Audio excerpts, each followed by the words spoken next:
Selamat pagi pemirsa, hari-hari ini kita menyaksikan bagaimana peringatan Badan Meteorologi, Klimatologi dan Geofisika atau BMKG sejak Oktober lalu menjadi nyata. Saat itu BMKG meminta kewaspadaan akan terjadinya La Nina lemah pada penghujung tahun hingga April 2025. Meskipun menyandang lemah, efeknya tidak main-main. Fenomena anomali iklim global disebabkan pendinginan suhu permukaan laut Samudra Pasifik itu akan menaikkan curah hujan di Indonesia hingga 40%. Angka itu mencemaskan sebab sejak awal tahun saja kita sudah menyaksikan berbagai bencana alam terkait dengan fenomena cuaca ekstrim. Kita akan membahasnya bersama dalam editorial Media Indonesia edisi Kamis 12 Desember 2024 dengan tema Keangkuhan Berbuah Petaka. Bersama saya Iqbal Himawan. Anda juga bisa berpartisipasi dan berinteraksi melalui telepon interaktif di nomor 021-583-9900. Dan pagi ini telah hadir bersama saya anggota Dewan Redaksi Media Group Jaka Budi Santosa. Mas Jaka, selamat pagi. Selamat pagi Iqbal. Mas Jaka agak sedih ya melihat beberapa fenomena yang terjadi, terutama bencana. Bukan hanya di Indonesia saja, tapi kalau berbicara bencana tatarannya sudah sampai ke global ya. Betul. Korban jiwa juga terus berjatuhan. Namun sebelum kita membahas topik utama, ada beberapa headline yang menjadi perbincangan di media Indonesia kali ini. Yang pertama adalah terkait dengan negara maju pantang abaikan kesetaraan maksud saya. Ada inklusivitas di situ. Nah, ini kan konsisten ya media Indonesia juga betul. Diapresiasi. Kenapa Mas media Indonesia ini konsisten mengangkat isu soal kesetaraan ini terutama bagi kalangan kaum disabilitas? Ini festival yang kami gelar ini kan festival tahunan ya. Kita ingin memberikan tempat yang begitu terhormat kepada para saudara kita yang disabilitas, bahwa mereka harus kita tempatkan pada posisi yang setara dengan kita. Itulah kenapa kita selalu menyelenggarakan festival ini setiap tahun, dan kali ini kita sudah menyelenggarakan kembali dan kemarin dibuka oleh Menko Pembangunan Manusia dan Kebudayaan, Pak Pratekno.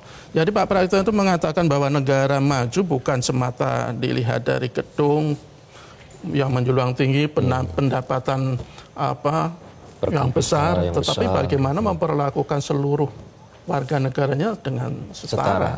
Tidak berbeda-beda, tidak dengan pertimbangan-pertimbangan yang justru menimbulkan ketimpangan.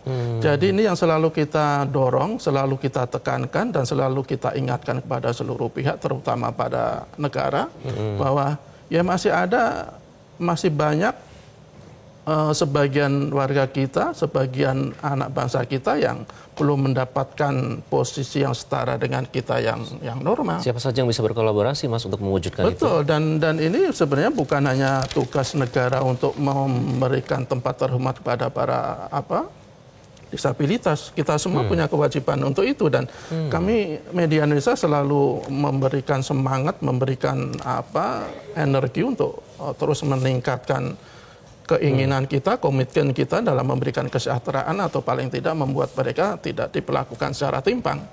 Oke, baik. Itu masih sudah berlangsung ya, kemarin dibuka ya oleh dan berlangsung sampai hari ini. Sampai hari ini nanti ada juga melibatkan 13 komunitas disabilitas sebagai peserta. Nanti juga akan ada talk show bertema isu disabilitas ya. Nanti bisa jika pemirsa ingin hadir silahkan datang ke Gedung Grand di sini, di Kebon Jeruk. Dan selanjutnya kita akan membahas upah minimum sektoral tersendat. Jadi sebenarnya UMP-nya sudah diterapkan 6,5% ya, tapi di beberapa daerah ini bahkan di Jakarta dan juga Jawa Barat belum merampungkan kesepakatan UMS. Nah, ini disebut tidak melanggar undang-undang sebenarnya. Jadi apa yang akan disoroti soal ini, Mas? Ya, sebenarnya UMS atau upah minimum sektoral itu kan semestinya juga ditetapkan tanggal 11 Desember. Itu ketentuan dari Menteri Pemerintah Pusat. Tetapi karena masih ada masalah-masalah yang belum disepakati, masih ada negosiasi-negosiasi, masih ada komunikasi-komunikasi antara pemerintah provinsi dengan serikat pekerja dan pihak-pihak terkait. Jadi belum bisa disepakati. Jadi kalau pemerintah Jakarta itu kan memastikan sebelum 1 Januari kan sudah ada di ketok palu UMS-nya.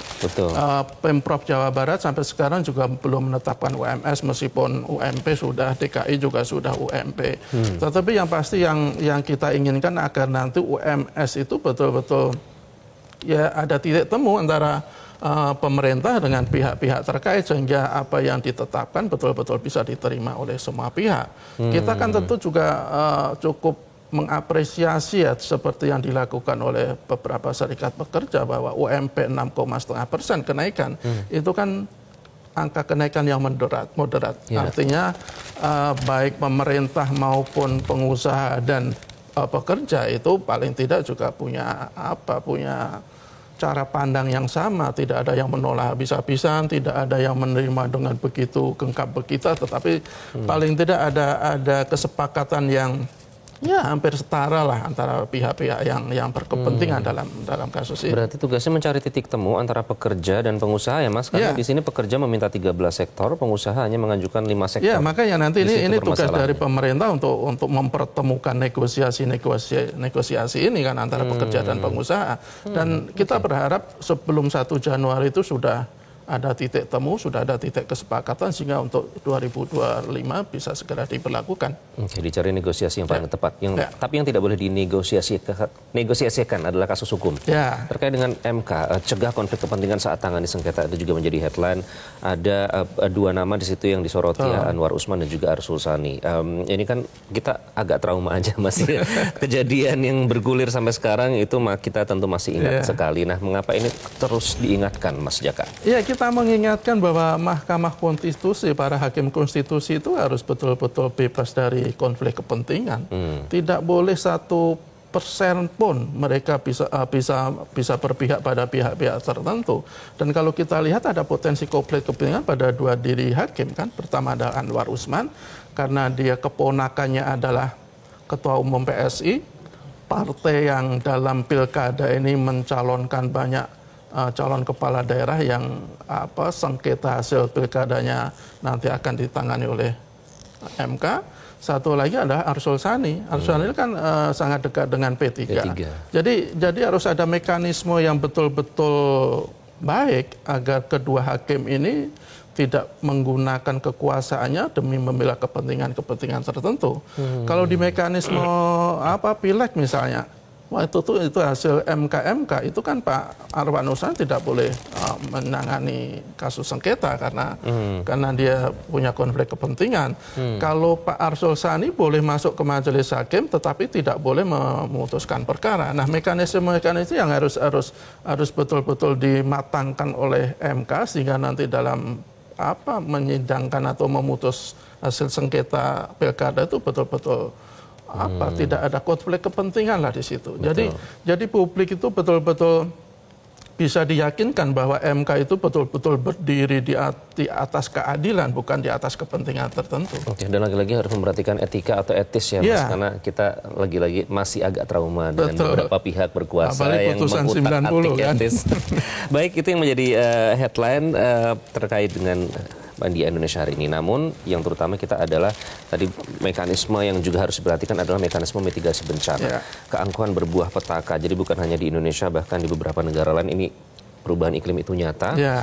Tapi peringatan itu juga nyata dan pencegahan juga nyata harusnya begitu ya Mas Jaka. Kenapa hari ini khusus membahas soal pencegahan mitigasi bencana ini? Iya, kita berpijak pada peringatan yang disampaikan oleh BMKG bahwa potensi banjir besar tahun 2020 yang melanda Jabodetabek itu berpeluang terjadi pada akhir tahun ini atau awal tahun depan. Jadi menurut saya ini sebuah peringatan yang tidak bisa kita abaikan begitu saja karena BMKG belakangan ini kan tingkat akurasinya terbilang sangat bagus.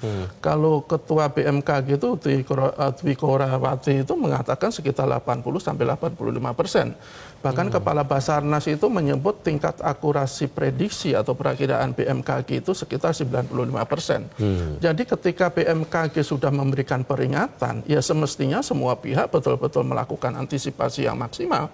Karena kalau tidak kalau kita lihat kan banjir besar 2020 itu kan sampai sekarang menjadi hantu yang menyeramkan kan. Saat itu sekitar 200.000 orang mengungsi, kerugian totalnya lebih dari 10 triliun, ada 67 orang meninggal dunia dan tentu saja kita tidak ingin hal itu kembali terjadi. Jangan sampai itu kembali terjadi. Jadi waktu semakin dekat, antisipasi harus betul-betul dimaksimalkan sehingga apa yang kita khawatirkan tidak akan menjadi kenyataan. Jangan sampai keangkuhan berbuah petaka. Itulah menjadi topik dalam editorial media Indonesia kali ini. Kita tentu masih ingat hari itu breaking news berhari-hari ya. Mas Jaka, bencana tentu kita tidak ingin itu terjadi. Mudah-mudahan tidak ada lagi breaking news lagi. Apalagi sudah ada peringatan dan itulah yang menjadi topik utama pemirsa dalam editorial Media Indonesia kali ini, keangkuhan berbuah petaka. Selamat menyaksikan.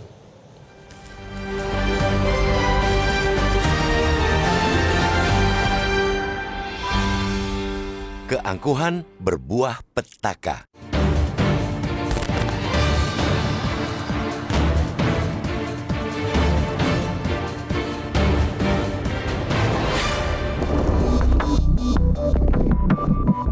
Hari-hari ini kita menyaksikan bagaimana peringatan Badan Meteorologi, Klimatologi, dan Geofisika atau BMKG sejak Oktober lalu menjadi nyata. Saat itu, BMKG meminta kewaspadaan akan terjadinya La Nina lemah atau weak La Nina di penghujung tahun hingga April 2025. Meski menyandang kata lemah, efeknya tidak main-main. Fenomena anomali iklim global karena pendinginan suhu permukaan laut Samudra Pasifik itu akan menaikkan curah hujan di Indonesia hingga 40%. Angka ini mencemaskan, sebab sejak awal tahun saja kita sudah menyaksikan berbagai bencana alam terkait fenomena cuaca ekstrim.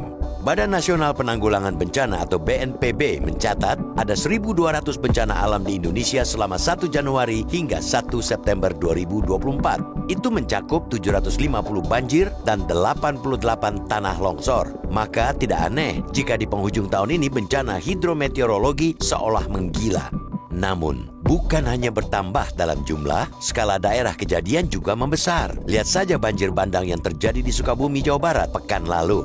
Banjir tersebut terjadi di 33 titik dan sejauh ini dilaporkan 8 orang meninggal. Sementara itu, bulan lalu di Sumatera Barat, banjir bandang menerpa 5 nagari di Sinjungjung. Akibatnya ribuan rumah terendam dan 1 orang tewas. Dengan deraan La Nina yang masih akan panjang itu, maka kesiapsiagaan bencana menjadi hal mutlak. Ini tentu saja tidak bisa berharap pada kesadaran warga, tapi sangat bergantung pada kerja pemerintah baik pusat maupun daerah. Berikut seluruh lembaga kebencanaan yang terkait. Pemerintah daerah terutama harus bekerja lebih cepat untuk memutakhirkan peta potensi bencana di musim La Nina sekarang. Hal ini sangat penting agar dapat mengerahkan sumber daya mitigasi dan adaptasi. Sebut saja, mulai dari penguatan infrastruktur tanggul sungai dan jalur air lainnya, sosialisasi jalur rawan bencana dan jalur alternatif, sampai penyiapan berbagai peralatan evakuasi baik untuk banjir maupun tanah longsor. Di sisi lain, ironisnya, jika berkaca pada tatanan global, bencana di Indonesia bukan aneh. Saat ini, hampir tidak ada satu negara di dunia yang luput dari cuaca ekstrim. Pada Oktober, banjir bandang dahsyat yang terjadi di Valencia, Spanyol, menewaskan 224 orang. Sebelumnya, Republik Ceko, Austria, dan Rumania juga mengalami banjir bandang maut. Sebab itu, rentetan bencana ini semestinya mengirimkan pesan sangat kuat untuk semua kepala negara. Penderitaan saat ini adalah buah dari keangkuhan negara-negara dunia, termasuk para pembuat kebijakannya selama hampir 3 dekade ini. Bagaimana tidak, cuaca gila saat inilah yang sudah diprediksi para ilmuwan sejak lama, yang akhirnya mendorong akhirnya protokol Kyoto pada 1997 dan kemudian kesepakatan-kesepakatan lain demi terus menekan emisi gas rumah kaca dan kenaikan temperatur global.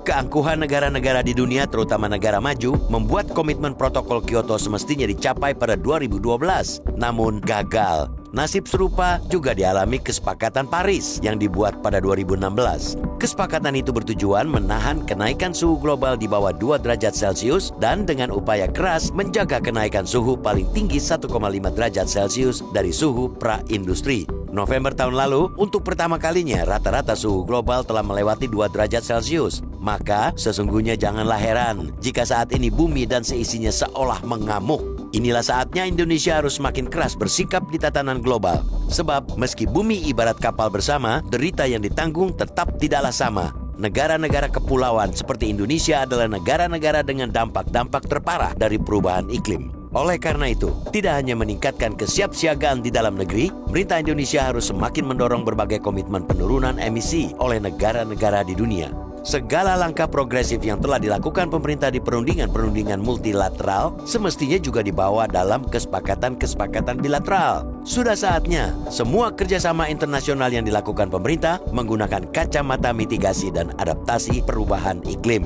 Tidak kalah penting, pemerintah juga harus menerapkan hal yang sama di dalam negeri. Semua konsep pembangunan harus menggunakan prinsip ekonomi hijau atau rendah karbon.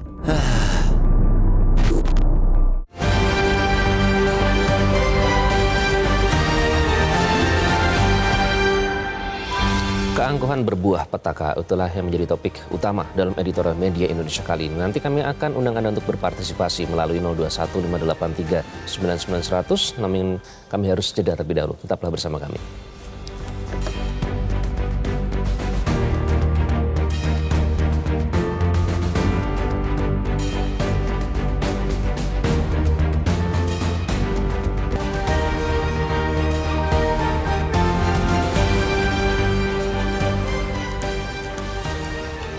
Anda kembali di editorial Media Indonesia. Pemirsa, menjadi topik kita hari ini adalah terkait dengan keangkuhan berbuah petaka. Ini maksudnya terkait dengan bencana yang terjadi akhir-akhir ini dan sebenarnya sudah diawali dengan peringatan dari BMKG sejak Oktober lalu yang ternyata beberapa sudah menjadi kenyataan. Ada bencana di beberapa daerah, termasuk kewaspadaan akan terjadinya La Nina pada penghujung tahun hingga April 2025. Untuk membahasnya lebih lanjut, kita langsung bergabung melalui sambungan telepon dengan Guswanto, Deputi Bidang Meteorologi BMKG. Selamat pagi Pak Guswanto, apa kabar?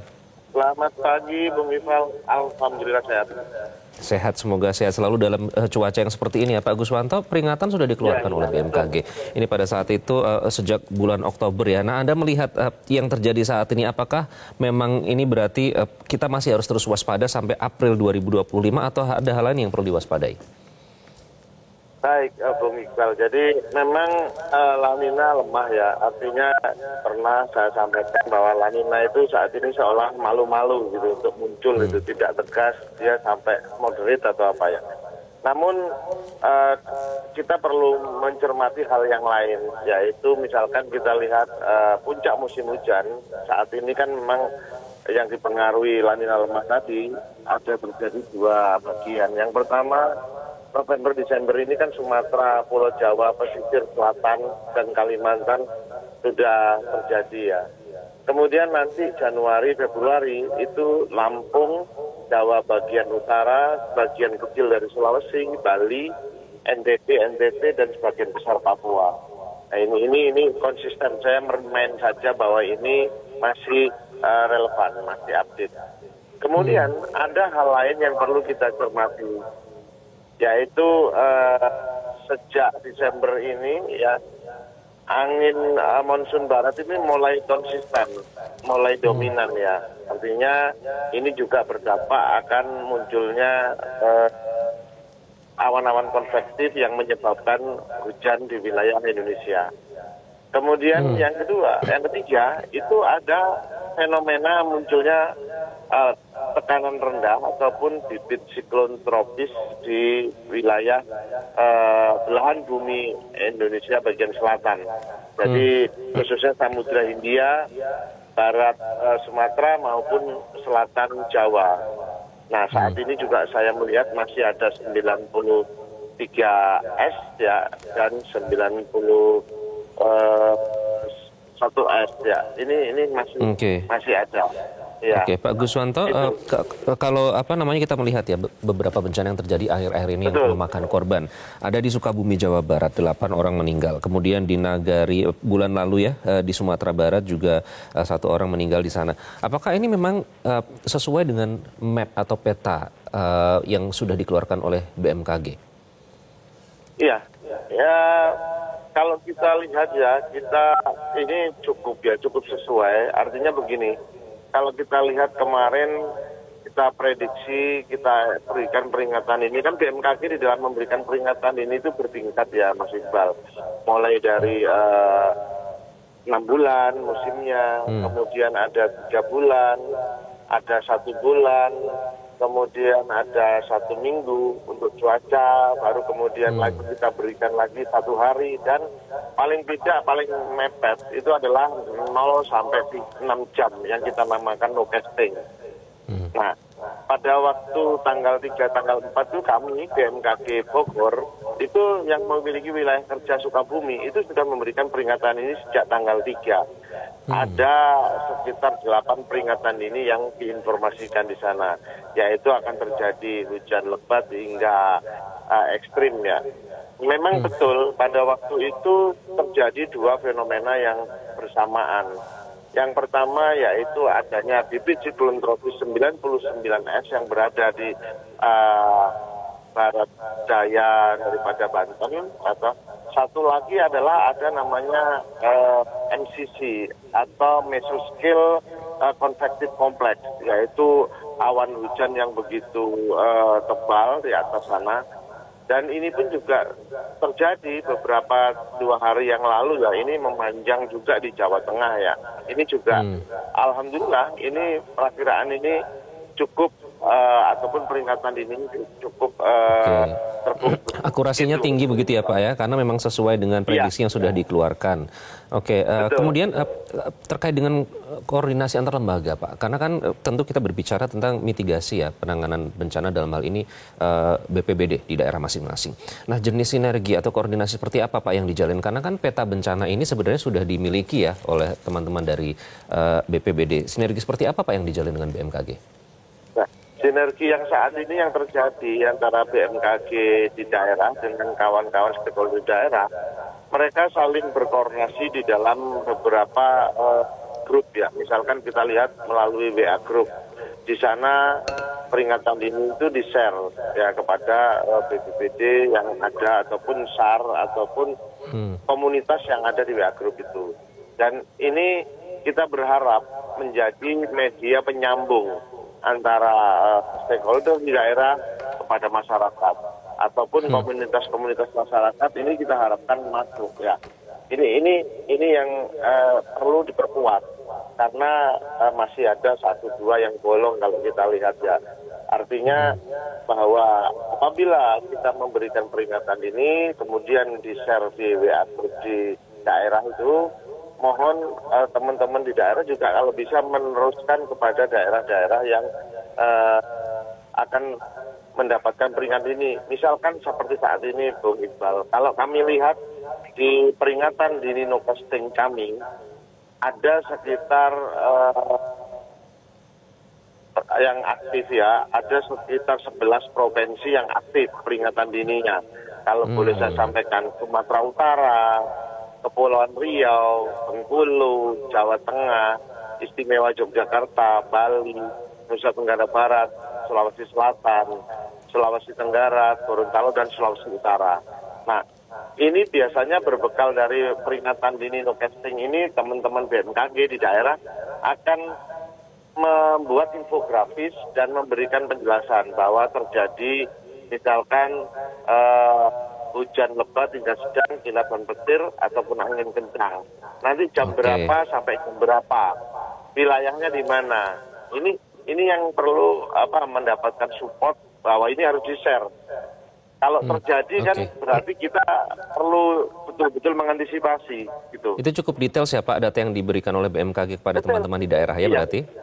Iya, itu sampai tingkat kecamatan Mas. Misalkan kita lihat contoh yang saat ini aktif, misalkan di warning kami, wilayah yang aktif itu saya ambil tadi. Dari Kepulauan Riau misalkan. Saat ini Kepulauan Riau itu disebutkan di sana, ya, bahwa update tanggal 11 Desember pukul 22 sekian terjadi di Lingga, kemudian pesisir akan meluas ke Lingga Timur, Singkep, dan seterusnya. Seperti ini. Ini peringatan dini yang kita berikan. Oke.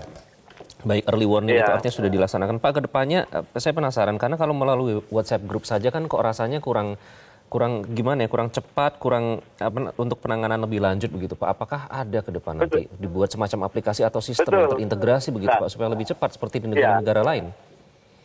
Betul, Bung Iqbal. Saat ini sebenarnya kami sudah melakukan merintis diseminasi informasi itu melalui local base service ya, atau kita kerjasama dengan Komdigi untuk membantu menyiarkan ini. Jadi misalkan nih kita memberikan peringatan dini cuaca di wilayah Jawa Tengah, maka HP yang ada di Jawa Tengah itu akan mendapatkan peringatan dininya. Misalkan pada saat ini tanggal 12 ya, jam 7.15 berpotensi, dan ini hingga 9.45 di wilayah Purworejo, kemudian Jepara, itu saat ini masih terjadi hujan ya, kalau boleh kita sampaikan. Dan ini kami sedang merancang ya, sebenarnya sudah kita bangun tapi belum masif gitu loh. Ini yang kita sampaikan. Oke. Kita membangun sistem peringatan dini, kemudian penyebarannya akan kita masifkan lagi, tidak melalui website lagi. Website itu sebenarnya untuk membantu kawan-kawan di daerah kalau ingin melihat secara cermat detail di mana Baik. sih. Dan itu harus kalau dibuka dulu ya Pak ya? garis besarnya, Tidak bisa otomatis betul, langsung secara masuk garis dalam bentuk besarnya kita notifikasi berikan. seperti itu. Iya, Baik. ini akan masuk Pak ke Guswanto. notifikasi yang Terima seperti kasih ya itu. Pak Guswanto sudah berbagi dalam Terima Literan kasih, Media Bung Indonesia. Iqbal. Ya, mohon Selamat pagi. ini juga disebarkan. Terima kasih. Baik, terima kasih Pak Guswanto, Deputi Bidang Meteorologi BMKG. Artinya ternyata sudah ada data yang di-share cukup details ya. Memang sistem ini akan dikembangkan terus. Ini berarti kewaspadaan harus lebih alertnya tuh lebih ditingkatkan lagi, terutama di daerah-daerah yang sudah dipetakan tadi dong Mas Jaka. Iya, tapi kan jadi kan ini BMKG ini kan dia membuat prediksi, membuat perakiraan itu kan bukan dukun ya. Yang dengan klinik segala macam. Iya. Dia membuat perakiraan itu didasarkan pada ilmu pengetahuan, didasarkan pada teknologi, dan kita tekankan lagi bahwa tingkat akurasinya sudah sangat tinggi. Jadi sekarang semua tergantung kepada seluruh pihak yang terkait bagaimana menyikapi apa yang disampaikan oleh BMKG. Kalau di Jabodetabek misalnya, ketika BMKG menyatakan kemungkinan banjir besar 2020 ada potensi terulang, ya semestinya harus ada upaya yang luar biasa untuk mencegah agar tidak jadi terulang, agar apa yang disampaikan oleh BMKG itu bisa diantisipasi secara maksimal. Kalau kita lihat kan apa yang dilakukan oleh pemerintah Jakarta dan sekitarnya, dan juga didukung oleh pemerintah pusat, sebenarnya kan sudah ada komitmen yang cukup tinggi untuk mengantisipasi hal seperti ini. Jadi kita tinggal tunggu nanti pelaksanaan di lapangan. Kalau kita lihat dari apa yang kita baca-baca di terakhir, sebenarnya kan masih ada beberapa persoalan yang menyisakan celah bahwa potensi itu masih bisa terjadi. Kalau kita lihat misalnya di DKI itu, di Jakarta itu, pompa-pompa yang selama ini cukup berperan dalam mempercepat surutnya air itu kan banyak yang rusak. Kalau di Jawa Barat itu ada sekitar 10% pompa yang rusak. Akhir bulan kemarin, ya mudah-mudahan sudah bisa diperbaiki. Kemudian di Jakarta Utara itu juga ada beberapa pompa yang rusak. Pada daerah Jakarta Utara itu cukup banyak daerah yang rawan banjir kan. Dan penyebabnya juga macam-macam. Ada misalnya pompa yang rusak karena kabelnya dicuri orang. Jadi antisipasi atau pengawasan menurut saya harus sangat ditingkatkan. Dengan demikian apa yang sudah disiapkan, apa yang sudah direncanakan, baik pembangunan infrastruktur maupun upaya-upaya untuk mengatasi para pengungsi nantinya bisa diterapkan secara maksimal sesuai rencana ketika nanti ada bencana yang tentu saja tidak kita harapkan. Masalah-masalah tadi yang sudah terpetakan seberapa cepat harus segera diselesaikan? Pompa yang rusak atau ada yang dicuri? Iya, harus kita berpacu dengan waktu. Kalau kita perakiraan BMKG ini ya sekitar, kalau bahkan di video Bu Dwi Korawati yang beredar itu tanggal 20 sampai 29 Desember itu kan potensi curah hujannya cukup mengkhawatirkan. Sudah terlihat sekarang hari-hari Sudah belakangan terlihat ya? sekarang. Jadi tidak ada waktu lagi untuk menahan diri dalam melakukan antisipasi yang sangat ekstrem. Termasuk jika ada alasan kendala administratif dan lain-lain itu harus segera diselesaikan ya? Dan kita juga terus mendorong bahwa pemerintah itu betul-betul memanfaatkan teknologi. Karena iklim itu memang belakangan semakin mengkhawatirkan, tetapi dengan teknologi kita paling tidak bisa menekan dampaknya. Kalau kita lihat kemarin misalnya tanggal 6 sampai 9 Desember itu kan diprediksi akan terjadi hujan lebat. Tetapi kemudian dilakukan modifikasi cuaca. Hasilnya apa? Menurut BMKB itu bisa menurunkan curah hujan sampai 60% lebih. Jadi teknologi seperti ini harusnya dioptimalkan juga dalam nanti mencegah kemungkinan terjadi banjir besar di Jabodetabek. Tidak hanya di Jabodetabek, tapi juga di daerah-daerah lain. Kalau kesannya kan selama ini kan teknologi itu kan cukup difokuskan di Jabodetabek. Ya tidak salah karena emang Jabodetabek itu adalah pusat ekonomi, potensinya tinggi, masyarakatnya, jumlah penduduknya juga sangat banyak. Tetapi di daerah-daerah lain menurut saya juga harus diberikan perhatian yang tidak kalah serius. Itu nanti yang akan kita bahas, Mas Jaka, terutama peran pemerintah daerah yang sangat penting dalam hal ini. Karena semua data sudah disediakan dan begitu details. Nanti kita akan kembali, usai jeda pemirsa, untuk pembahasannya. Tetaplah bersama kami di Editorial Media Indonesia.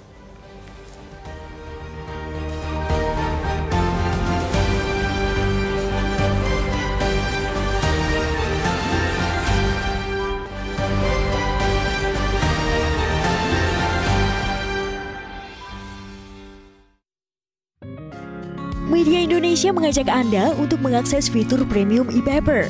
Dengan sajian konten berbasis intelektual dan meneguhkan kebangsaan, Media Indonesia tampil dengan lebih dinamis melalui e-paper Media Indonesia yang dapat Anda akses kapan saja, di mana saja. Caranya mudah, download aplikasi Media Indonesia di Android atau ketik link e-paper.mediaindonesia.com atau bisa scan QR Code pada layar kaca Anda. Klik tab e-paper di bagian samping layar tablet Anda, daftarkan data diri, serta pilih paket berlangganan e-paper Media Indonesia sesuai dengan kebutuhan Anda. Nikmati juga bonus spesial tambahan 4 halaman rubrik fokus setiap hari. Semua bisa Anda dapatkan hanya di e-paper Media Indonesia. Untuk informasi lebih lanjut, hubungi customer service di nomor 0811 1201 2018 atau kunjungi media sosial @mediaindonesia. Media Indonesia, referensi bangsa.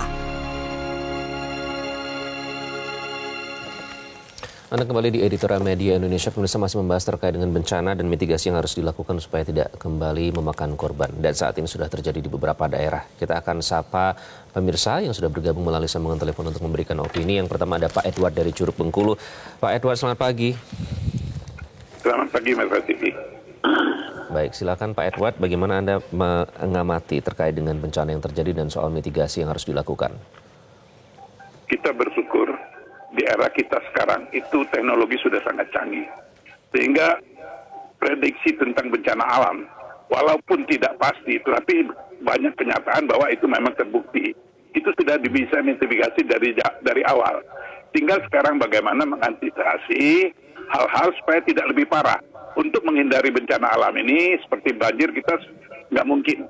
Karena itu adalah fenomena alam.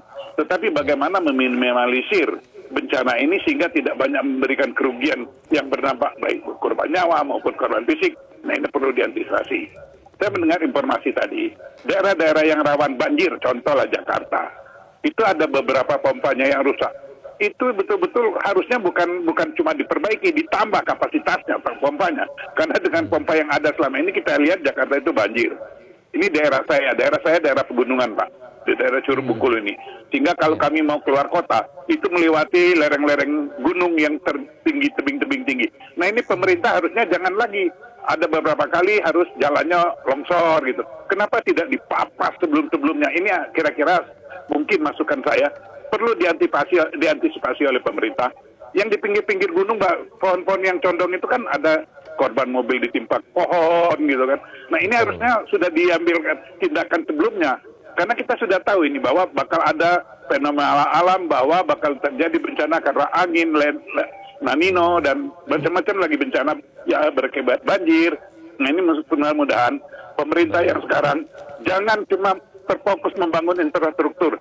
Infrastruktur yang ada itu dipelihara, maksud saya. Dengan memeliharanya ya dengan itu meminimalisir hal-hal yang akan mengakibatkan kerugian. Akibat banjir yang parah, mungkin bisa pengerukan sungai dilakukan. Daerah saya, kebetulan rumah saya ini daerah banjir, Pak. Jadi kalau hujan lebat rumah saya itu sampai lutut airnya. Karena rumah saya di pinggir sungai. Terkena banjir, Pak? Ada beberapa bulan yang lalu lah saya. Kemudian sekarang ini belum. Tapi ini kami sudah belum masuk rumah, maksud saya. Kalau di pelataran sudah masuk. Kalau tempoh hari masuk ke rumah sampai lutut saya. Nah, mudah-mudahan pemerintah terjadi ya, Pak, ya, karena sesungguhnya sistem pencegah bencana itu juga termasuk bagian dari infrastruktur ya yang diharapkan oleh warga. Iya, jadi saya harapkan begini, Pak. Terima kasih, Pak. Kita sudah harus beralih ke penelpon lain. Pak Edward dari Curug Bengkulu, terima kasih.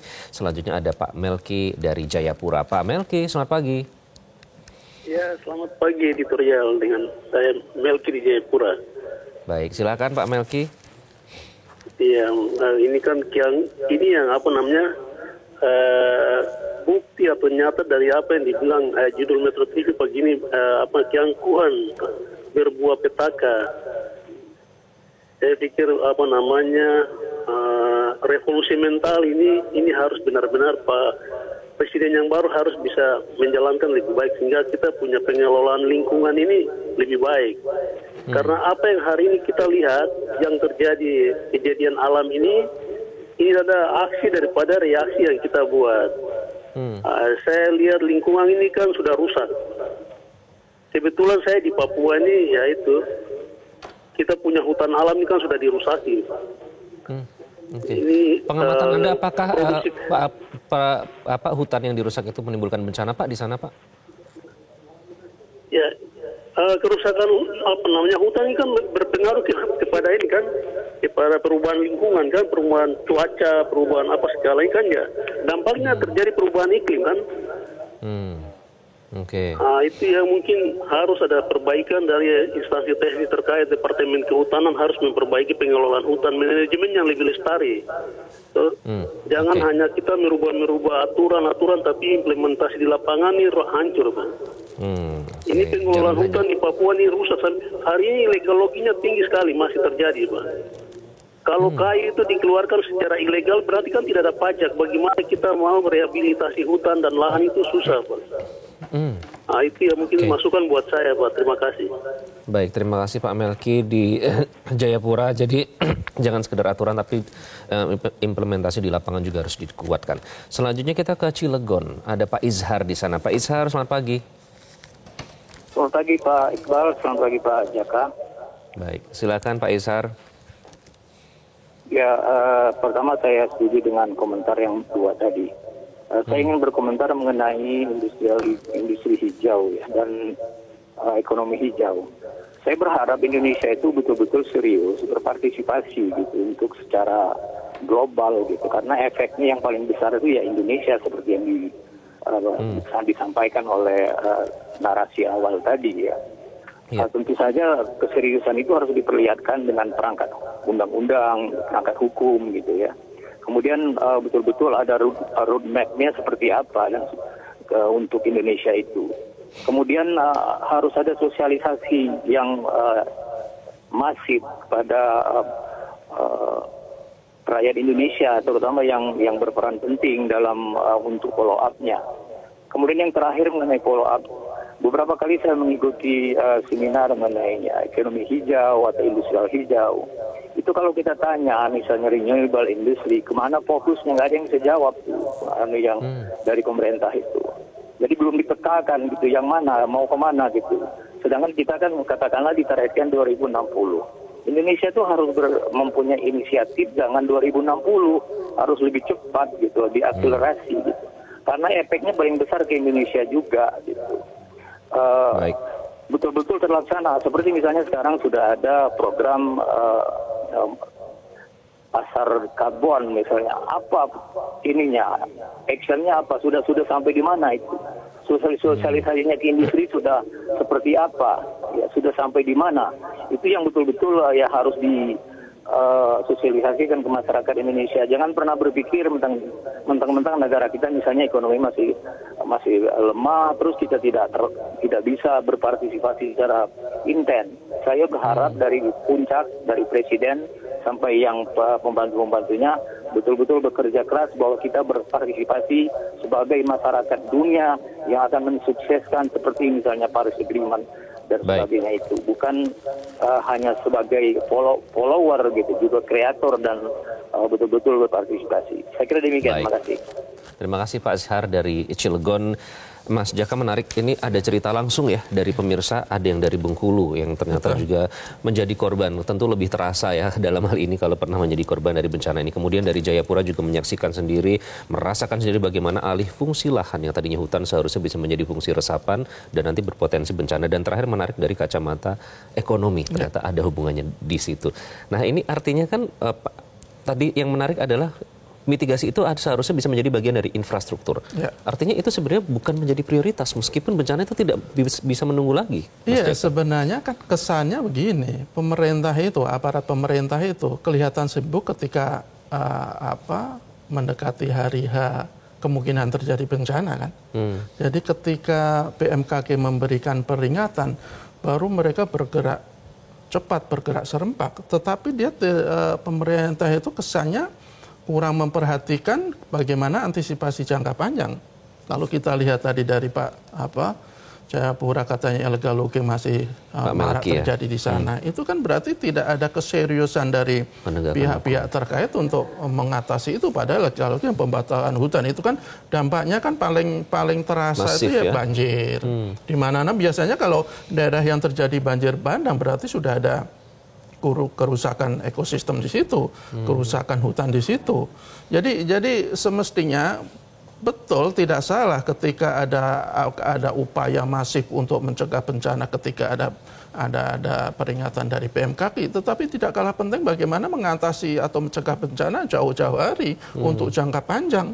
Bahkan kalau kita lihat di Jabodetabek misalnya, itu sampai 2000 sekitar sudah ada waktu itu ada sekitar 207 situ atau waduk-waduk kecil, tapi sampai 2020 itu sekitar 50 sudah lenyap. Sudah berganti dengan permukiman, sudah beralih fungsi, perumahan. menjadi perumahan. Ya ketika ke sebuah waduk, sebuah situ itu beralih fungsi, ya sangat kecil kemungkinan itu bisa terjadi tanpa keterlibatan orang dalam. Ada penyalahgunaan kekuasaan untuk mengalihkan resapan air, daerah resapan air untuk permukiman atau industri. Bahkan praktek-praktek seperti itu masih terjadi sampai sekarang. Kalau kita lihat di wilayah Kota Tengarang misalnya, ada sebuah situ kecil. Kalau kita lihat di pinggir tol itu sudah mulai diuruk. Kita tidak tahu apakah itu milik perumahan. Kalau milik perumahan kok rasanya agak janggal karena itu tempat penampungan air. Apakah bisa dibeli oleh pengembang? Nah itu kan jadi pertanyaan publik, dan itu semestinya juga harus diseriusi oleh pemerintah. Jangan sampai apa yang sudah dilakukan oleh BMKG itu ya sia-sia karena tidak ada antisipasi jangka panjang, tidak antisipasi secara komprehensif, tetapi hanya per bidang, hanya per waktu, tetapi tidak dalam situasi yang menyeluruh. Jadi kalau kita lihat ya semestinya kita mengapresiasi apa yang dilakukan oleh beberapa pemerintah daerah yang begitu serius menyiapkan antisipasi bencana, tetapi kita terus menuntut mereka untuk menyiapkan antisipasi itu secara jangka panjang. Jangan hanya karena ketika akan terjadi bencana kemudian begitu sibuk. Itu jujur saya agak terkejut Mas, fakta yang tadi ada beberapa waduk dan situ yang beralih fungsi menjadi permukiman. Itu artinya kan ini berkelindahan langsung dengan penegakan hukum. Tidak bisa dilepaskan dari itu. Baik, nanti kita akan bahas di segmen terakhir terkait dengan apa kedepannya. Kita tentu melihat tidak ingin ini terjadi dan sudah berkali-kali kita ingatkan, namun kita akan konsisten melakukannya. Kami akan kembali sesaat lagi, tetaplah di Editorial Media Indonesia.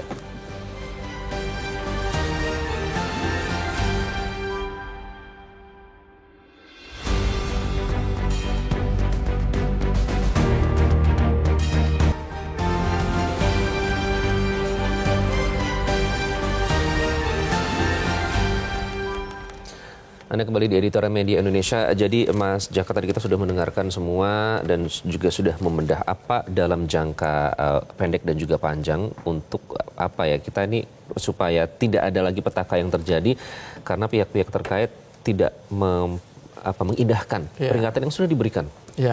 Ini bukan tugas satu pihak ya. Banyak pihak yang terlibat dalam hal ini. Pertama tentu saja pemerintah daerah, kemudian juga BPPD, BNPB, kemudian juga tidak kalah pentingnya adalah kementerian yang mengurusi tata ruang. Jadi sekali lagi kita ingin mengingatkan antisipasi dalam jangka pendek ketika ada peringatan akan terjadinya bencana itu sangat penting. Cuma yang tidak kalah penting adalah bagaimana mengantisipasi bencana dengan membuat kebijakan, melakukan langkah-langkah yang bisa meminimalisasi terjadinya bencana.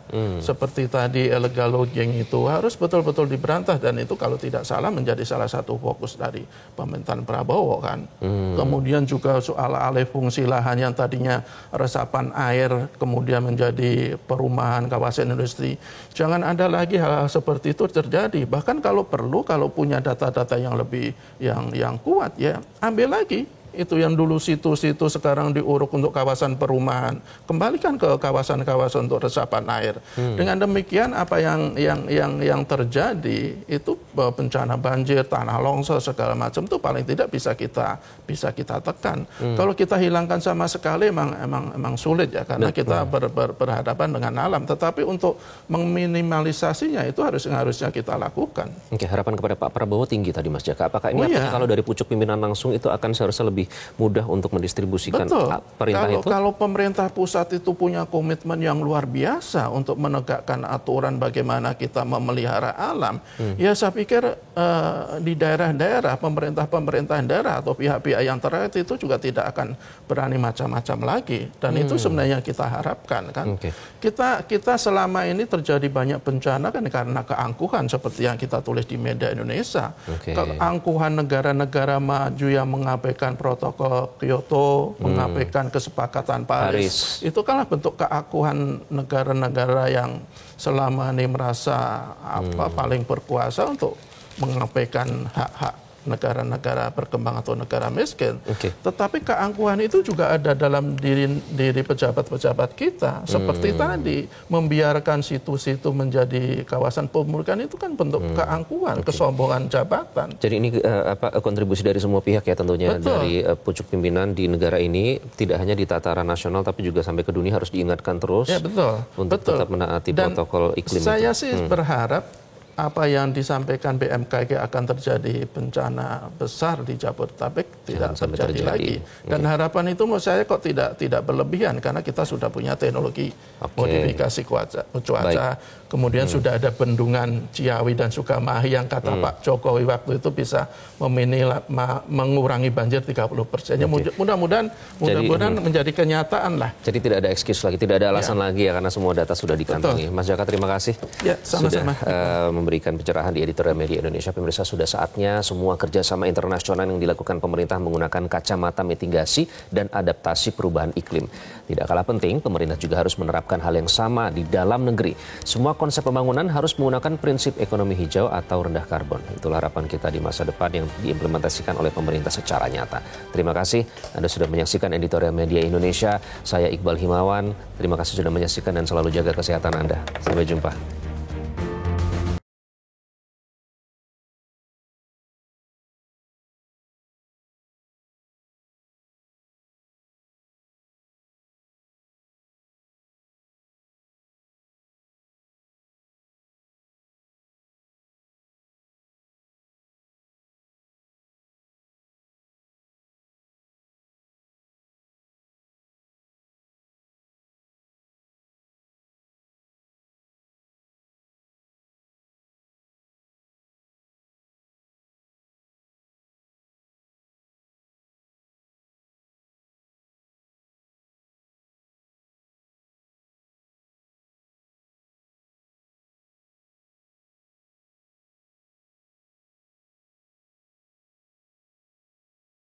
Jelajahi cara baru mendapatkan informasi. Download Metro TV Extend sekarang.